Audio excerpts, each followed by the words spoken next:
नाज़रीन अस्सलाम वालेकुम। ज़ेड न्यूज़ टीवी चैनल में आपका इस्तकबाल है। मैं सलमान खान। तफसीली खबरों से पहले सुर्खियों पर नज़र डालते हैं। तेलंगाना हुकूमत ने ग्रुप 4 की 9168 जायदादों पर तकर्रुरात को दी मंजूरी, जिसमें अक़लियती बहबूद के 191 मुलाजिमतें भी शामिल। मरकज़ी वज़ीर फ़ाइनेंस ने बजट 2023-24 की तैयारी का कर दिया आगाज़। इजलास में हरीश राव ने नहीं की शिरकत। अमिताभ बच्चन का नाम, आवाज़ और तस्वीर बगैर इजाज़त इस्तेमाल नहीं की जा सकती, दिल्ली हाई कोर्ट का हुक्म। सीएम केसीआर हैदराबाद को मुल्क का तरक्की याफ्ता शहर बनाने के लिए बड़े पैमाने पर इक़दाम कर रहे हैं, वज़ीर केटीआर का बयान। चंद्रायनगुट्टा पुलिस ने शाकिर नामी शख्स के कत्ल केस को किया हल, 4 अफराद गिरफ्तार, दोस्तों ने किया था कत्ल। बीजेपी ने 2002 के फसादियों को सबक सिखाया, अमित शाह के इस बयान पर बैरिस्टर अवैसी का शदीद रद्द-ए-अमल। अब पेश है खबरों की तफसील।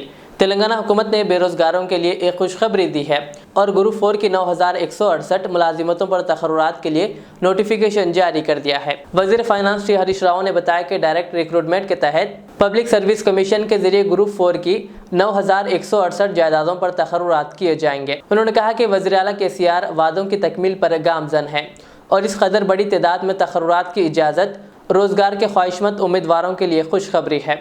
इन मुलाजिमतों में महकमे अक़लियती बहबूद की 191 मुलाजिमतें भी शामिल है, जिनमें 185 मुलाजिमतें Telangana minority residential educational institute society और 6 मुलाजिमतें डायरेक्टर ऑफ माइनॉरिटी वेलफेयर की शामिल है। महकमे फाइनेंस ने GOMS 175 जारी करके तकर्रुरात की मंजूरी दे दी है। मरकज़ी वज़ीर फ़ाइनेंस निर्मला सीतारमन ने बजट 2023-24 की तैयारी का आगाज़ कर दिया है और मुख्तलिफ रियासतों के वज़राए फ़ाइनेंस को मदऊ करके तजावीज़ हासिल की गई है। बजट तजावीज़ पर निर्मला सीतारमन ने रियासती वज़राए फ़ाइनेंस और सेक्रेटरीज़ के साथ इजलास में मुशावरत की। इस इजलास में आंध्र प्रदेश के वज़ीर फ़ाइनेंस डी राजेंद्र नाथ रेड्डी ने भी शिरकत की, जबकि तेलंगाना के वज़ीर फ़ाइनेंस श्री हरीश राव इस इजलास में शरीक नहीं हुए।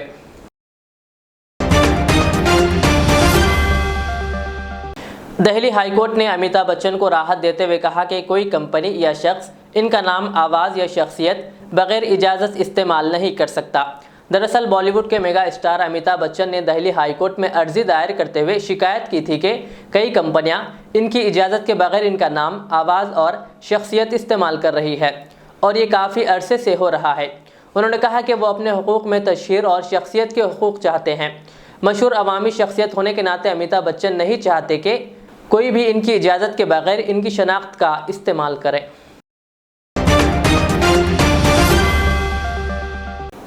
टीआरएस के वर्किंग सदर व रियासती वज़ीर केटीआर ने कहा कि वज़ीर आला केसीआर हैदराबाद को सारे मुल्क का तरक्की याफ्ता मिसाली सरफहरिस्त शहर बनाने के लिए बड़े पैमाने पर इक़दाम कर रहे हैं।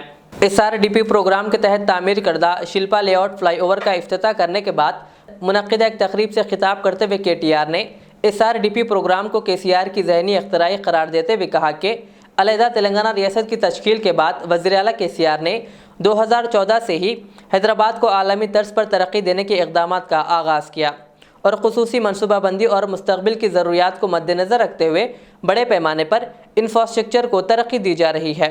उन्होंने कहा कि आवाम को बुनियादी सहूलतों की फराहमी पर ख़ुसूसी तवज्जो दी जा रही है, जिसके मुस्बित नताइज भी बरामद हो रहे हैं। केटीआर ने कहा कि दूसरे शहरों और ममालिक में यहाँ आने वाले एक ही बात करते हैं, हैदराबाद में इंतहाई अहमियत का जो इंफ्रास्ट्रक्चर है वो मुल्क के किसी भी दूसरे शहर में नहीं है। केटीआर ने कहा, दिल्ली, मुंबई, चेन्नई, कोलकाता, बेंगलुरु, अहमदाबाद या पुणे किसी भी शहर में हैदराबाद जैसा इंफ्रास्ट्रक्चर दस्तयाब नहीं है। उन्होंने कहा, बड़ी तेज़ी से IT शोबे को तरक्की हो रही है और बड़े पैमाने पर हैदराबाद में कंपनियां कायम हो रही है, जिससे हर साल लाखों अवाम हैदराबाद को अपना ठिकाना बना रहे हैं। केटीआर ने कहा, SRDP फेज़ 2 का बहुत जल्द आगाज़ किया जाएगा और 3500 करोड़ रुपए के मसारिफ से मज़ीद तरक्याती कामों को अंजाम दिया जाएगा, जिसमें CRPM के मज़ीद प्रोग्राम्स को शामिल करते हुए शहर में 700 से ज़ायद अहम सड़कों का अहाता किया जाएगा। హైదరాబాద్ నగరాన్ని భారతదేశంలో నెంబర్ 1 గా నిలబెట్టాలన్నదే మన ముఖ్యమంత్రి కేసీఆర్ గారి యొక్క సంకల్పం, కేసీఆర్ గారి యొక్క ఆలోచన. అత్యుత్తమమైన ప్రమాణాలు కలిగిన, జీవన ప్రమాణాలు కలిగిన నగరంగా హైదరాబాద్ ని తయారు చేసే దిశగా విద్యుత్ వ్యవస్థను బాగు చేసుకున్నాం, శాంతి భద్రతలు అద్భుతంగా చేసుకున్నాం. భారతదేశంలో ఎక్కడా లేని కమాండ్ కంట్రోల్ సెంటర్ మరి హైదరాబాద్ లో మాత్రమే ఉంది తప్ప దేశంలో ఎక్కడా లేదు. అదేవిధంగా మంచినీళ్ల వ్యవస్థను బ్రహ్మాండంగా చేసుకున్నాం, రోడ్లను కూడా బాగా చేసుకుంటా ఉన్నాం. ఒక డ్రైనేజీ వ్యవస్థ ఒకటే మిగిలింది, దాన్ని కూడా బాగా చేసుకోవాల్సిన అవసరం ఉంది. దానికి ఎప్పటికప్పుడు ఎమ్మెల్యేలు, కార్పొరేటర్లు మమ్మల్ని అడుగుతా ఉన్నారు.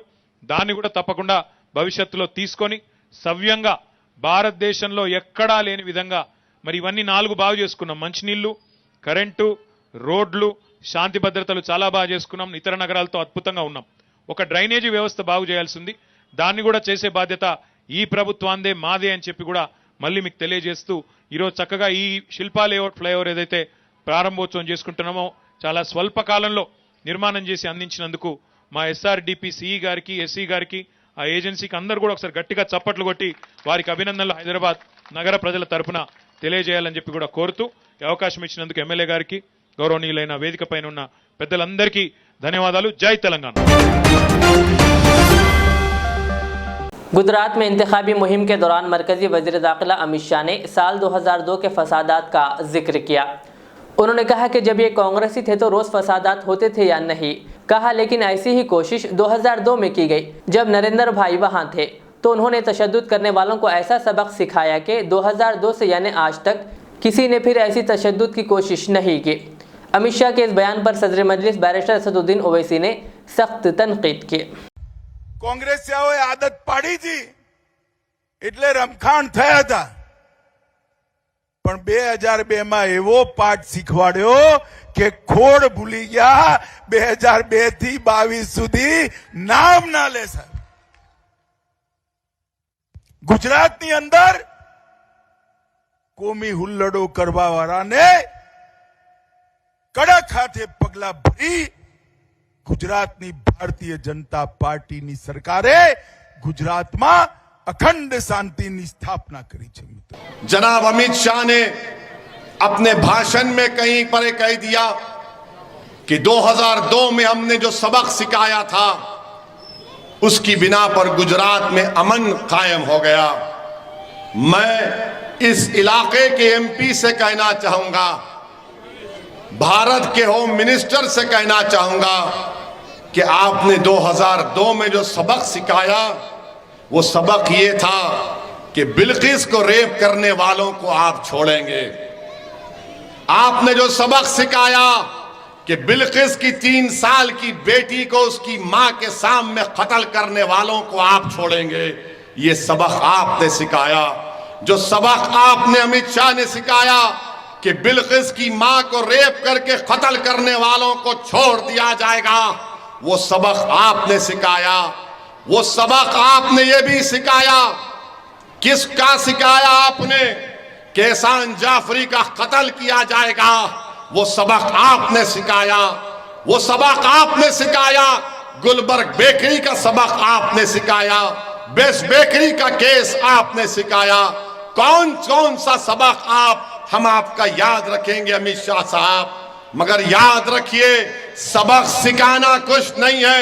अमन उसी वक्त मजबूत होता है जब मजलूमों से इंसाफ होता है, जब मजलूमों से इंसाफ होता है. आप सबक सिखाने की बात कर रहे हैं, मगर लोग भूल जाते हैं, इख्तिदार में आकर लोग भूल जाते हैं, इख्तिदार किसी के पास नहीं रहा, इख्तिदार किसी के पास नहीं रहेगा. एक दिन इख्तिदार सबसे छीना जाएगा. इख्तिदार के नशे में डूबकर आज भारत के होम मिनिस्टर कह रहे हैं कि सबक सिखाया हमने. अरे आपने कौन सा सबक सिखाया, पूरे मुल्क में बदनामगी हो गई. अमित शाह साहब आपने कौन सा सबक सिखाया कि दिल्ली में फसाद हो गया, दिल्ली में जुल्म हुआ, कौन सा सबक आपने सिखाया.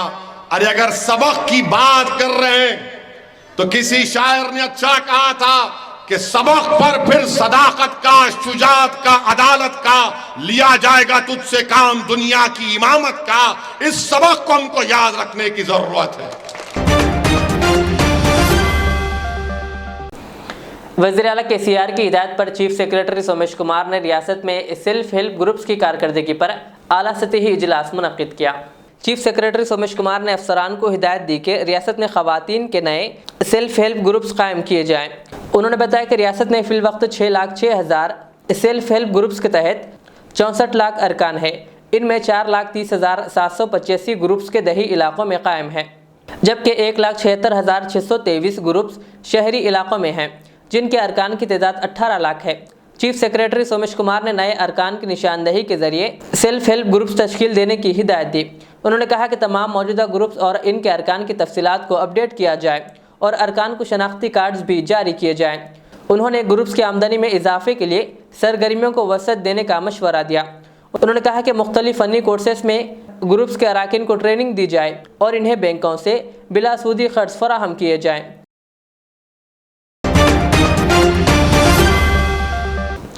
तेलंगाना बीजेपी सदर बंडी संजय की 5वीं प्रजा संग्राम यात्रा का 28 नवंबर को भैंसा से आगाज अमल में आ रहा है और भैंसा शहर में पारदी शाहरा पर बीजेपी का जलसा आम भी मुनक्किद किया जा रहा है, जिसमें रियासत महाराष्ट्र के नायब वज़ीर-ए-आला देवेंद्र फडणवीस व दीगर बीजेपी कायदीन शिरकत करेंगे। इस ज़िमन में जलसा गाह के इंतजामात का जायजा लेने के लिए आदिलाबाद बीजेपी रुकन पार्लिमान एस बापूराव, बीजेपी जिला निर्मल सदर डॉक्टर रुमा देवी और दीगर पहुंचे, जहां प्रोग्राम इंतजामात के रियासती इंचार्ज सुदर्शन रेड्डी भी मौजूद थे।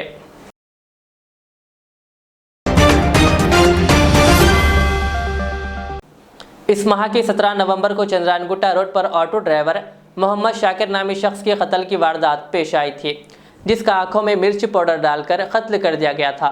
इस केस में चंद्रायनगुट्टा पुलिस ने 28 साला मकतूल शाकिर के 4 दोस्तों को गिरफ्तार कर लिया, जिसमें ऑटो ड्राइवर 20 साला सैयद इब्राहिम असल मुलजिम बताया गया, जिसके मकतूल शाकिर की बीवी के साथ नाजायज़ ताल्लुकात थे। इसीलिए शाकिर को रास्ते से हटाने के लिए वो अपने दोस्तों के साथ मिलकर इसका कत्ल कर दिया। कुछ दिन पहले ही ये लोग याकुतपुरा कब्रिस्तान के पास शाकिर के कत्ल का मंसूबा बनाया था और 17 नवंबर के अवलिन सातों में DRDL रोड पर आंखों में मिर्ची पाउडर डालकर इसका कत्ल कर दिया। बता दें कि कातिल और मकतूल आपस में दोस्त बताए गए हैं और ये तमाम ऑटो ड्राइवर्स हैं। पुलिस ने एक प्रेस नोट जारी करते हुए ये तमाम तफसीलात बताई।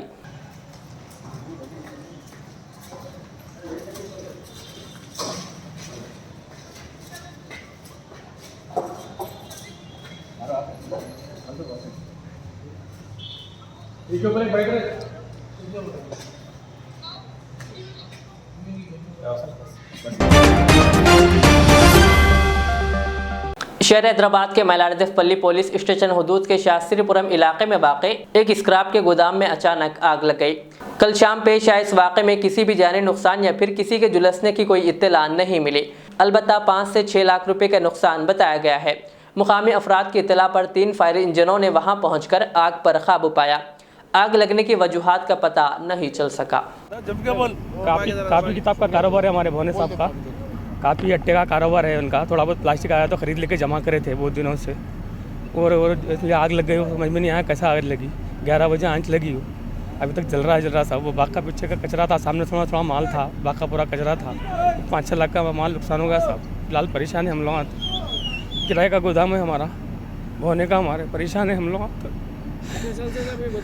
होंगे सब 15 साल से होंगे मस्त हूँ। फायर ब्रिगेड वगैरह टाइम पे? हाँ टाइम पे आ गए सब, ऐसा कुछ नहीं, टाइम पे आ गए फायर ब्रिगेड सब टाइम पे आ गए। कितने घंटे से? ये 11 बजे हुआ, 11 बजे से। 11 बजे? हाँ 11 बजे से वही कोशिश में लगे हुए हम लोग। हमारा माल भी नहीं हुआ, पूरा खत्म हो गया मतलब। गोदाम में क्या क्या मौजूद था? कापी किताब था, कापी बुक पेपर वगैरह था, थोड़ा बहुत प्लास्टिक था होगा बस, उतना ही, दूसरा कुछ भी नहीं था। बाकी कचरा वचरा था सब।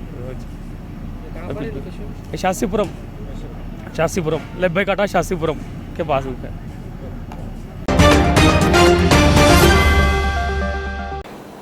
मेस्को कॉलेज ऑफ फार्मेसी की जानिब से 61वां नेशनल फार्मेसी वीक का एहतमाम किया गया। इस सिलसिले के तहत तलबा और तालिबात ने मुख्तलिफ प्रोग्राम्स पेश किए, जिनको अवार्ड से नवाजा गया। इस तकरीब में आज कई मौजूद शख्सियात ने शिरकत की और खिताब करते हुए तलबा और तालिबात की हौसला अफजाई की। अस्सलाम वालेकुम। I am doctor Ghouse Mohiuddin Ali, president MESCO. Today is a valedictory function ending the week-long program of the pharmacy National Pharmacy Week, and now today we are distributing the prizes who participated in the functions, and we are now covering up all the events. Our secretary, Dr. Kausar Shaheen, is with me. She is secretary of the MESCO. You can take her interview. Shaheen, chairman of MESCO College of Pharmacy. As since last week, we are celebrating National Pharmacy World's National Pharmacy Day, and those who participated in the program, we are felicitating them. And today is the valedictory day, and to motivate the students who have participated in the valedictory function.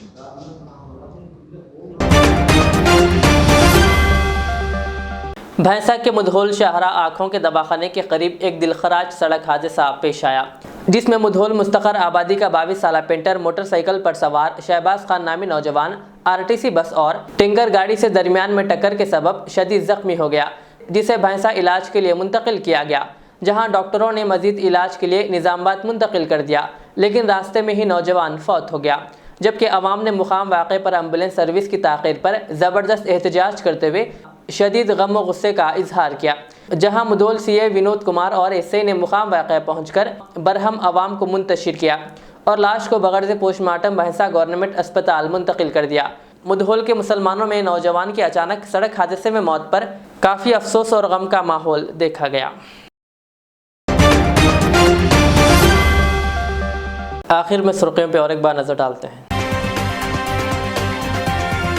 Telangana हुकूमत ने group 4 की 9168 जायदादों पर तकर्रुरात को दी मंजूरी, जिसमें अक़लियती बहबूद के 191 मुलाजिमतें भी शामिल। मरकजी वजीर फाइनेंस ने बजट 2023-24 की तैयारी का कर दिया आगाज़, इजलास में हरीश राव ने नहीं की शिरकत।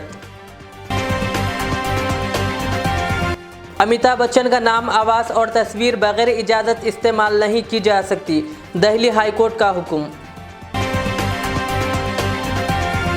सीएम केसीआर हैदराबाद को मुल्क का तरक्की याफ्ता शहर बनाने के लिए बड़े पैमाने पर इक़दाम कर रहे हैं, वजीर केटीआर का बयान।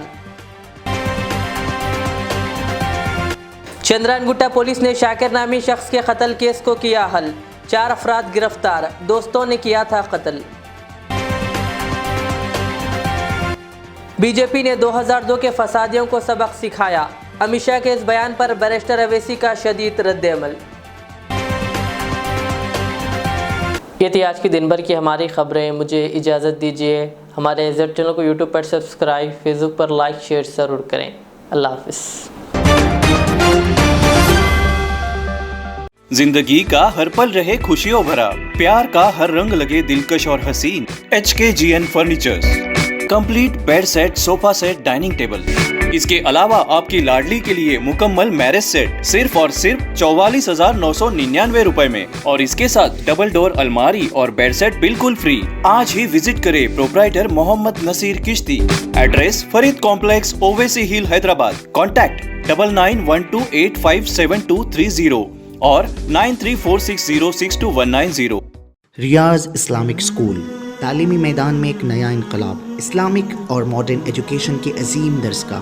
23 साल तजुर्बे के बाद तलबा और तालिबात के लिए रियाज इस्लामिक स्कूल पेश करता है हिफ्ज़ कुरान, नाज़िरा कुरान क़ायदे के अलावा नर्सरी ता 10वीं जमात तक की तालीम का बेहतरीन नज़्म। बच्चों के लिए हॉस्टल की सहूलत, मुस्तहिक़ तलबा के लिए खुसूसी रियायत। तलबा और तालिबात के लिए अलहदा क्लासेस के माकूल नज़्म, खुसूसी computer classes, hardware and software training. बच्चों में तहरीर और तकरीरी सलाहियतों को उजागर करने के लिए हफ्तावारी प्रोग्राम। काबिल और मुशफ़िक़ असातिज़ा इकराम की निगरानी में बेहतरीन तालीम नज़्म। सुबह 8 बजे तक शाम 4:30 बजे दाखिले जारी हैं, उजलत कीजिए। Riyaz Islamic school, opposite lane, new SR petrol pump, Vattepally, Hyderabad.